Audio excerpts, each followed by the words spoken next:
Hey everyone, I wanted to do a separate vlog and review on the Tokyo Toy Story Hotel because I feel this hotel was worth it, especially if you are really into, you said it, Toy Story. We checked into the hotel for one night on the day we went to Tokyo Disney.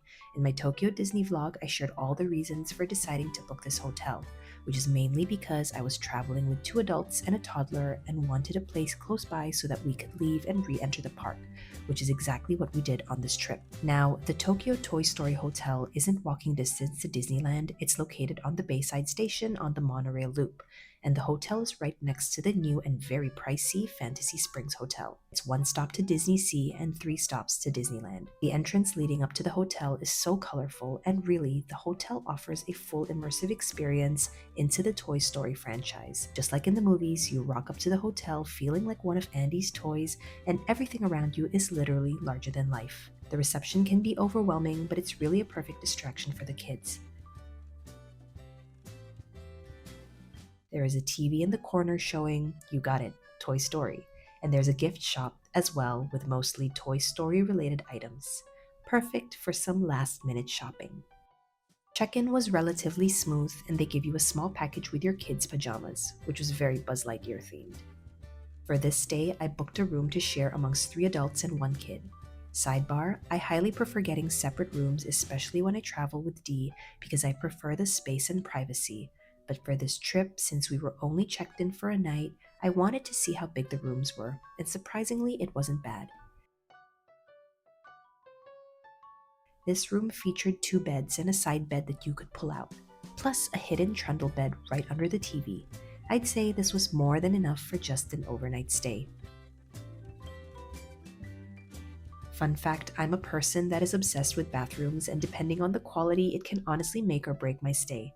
Thankfully, we are in Japan, so really, no issues here. But the toiletries were all packaged and prepped nicely. As typical in Japan, the washroom and the toilets are in separate rooms.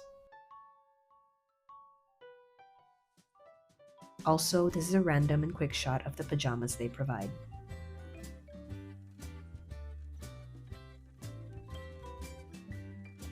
After checking out the room, we quickly headed down to see the rest of the hotel before going back to Disneyland for the evening.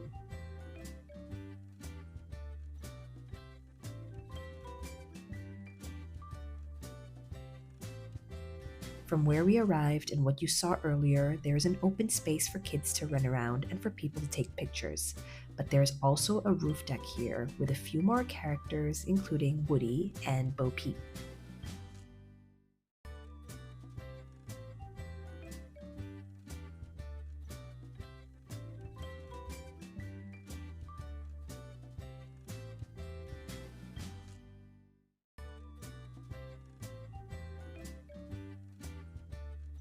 When we got back from Disney, it was nearly 9 p.m. and the area leading up to the hotel looks gorgeous.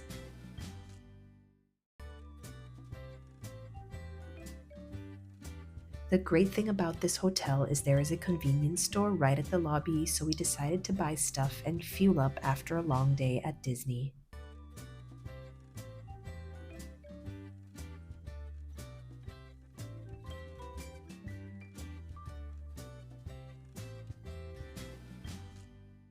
Our room was facing the bay, so waking up was a glorious sight.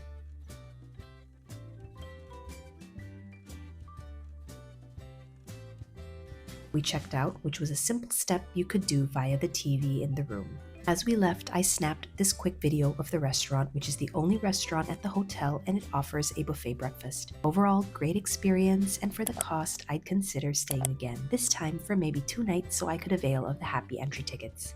Thanks for watching, and I hope you found this vlog useful. See you guys next time in Life with a Coco.